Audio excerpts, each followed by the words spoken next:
皆さん、こんにちは。ようこそカムラ&イブラン TV へ。今日は一人で撮影しているので、よろしくお願いします。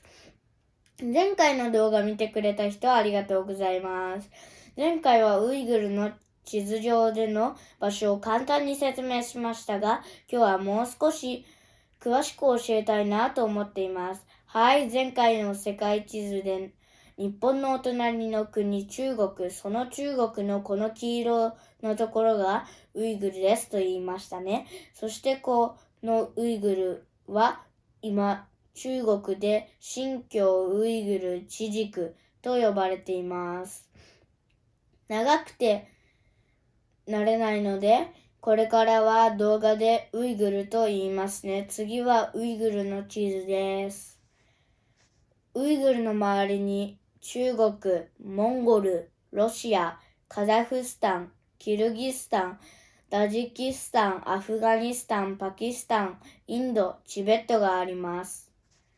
なのでウイグルでウイグル人の他に漢族人、モンゴル人、ロシア人、カザフ族、キルギ族、タジク族などなどいろいろな民族の人が暮らしています。今は漢族人の数が多くなっていますが、お父さんお母さんがウイグルに住んでた時、漢族人が少なかったそうです。ウイグルの面積は日本の約 4.5 倍広いですが、住んでいる人の数は日本の人口より少ない。なぜかというと、ウイグルに山や砂漠などがあります。これを見ると、ウイグルには3つの山脈があります。山脈とは、細く連続にできた伸びる山のことです。真ん中にあるテングリタグ山脈、北のアルタイ山脈、南のコイルン山脈、そしてそれぞれの山脈の間にあるジュンガル盆地とタリム盆地があります。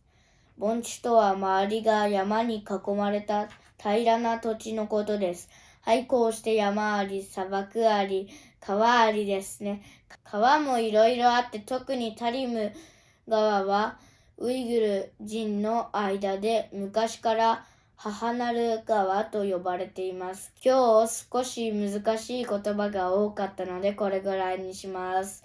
最後まで聞いてくれてありがとうございます。もしよかったらチャンネル登録どうぞよろしくお願いします。さよなら。ウイグル語でホッシュ。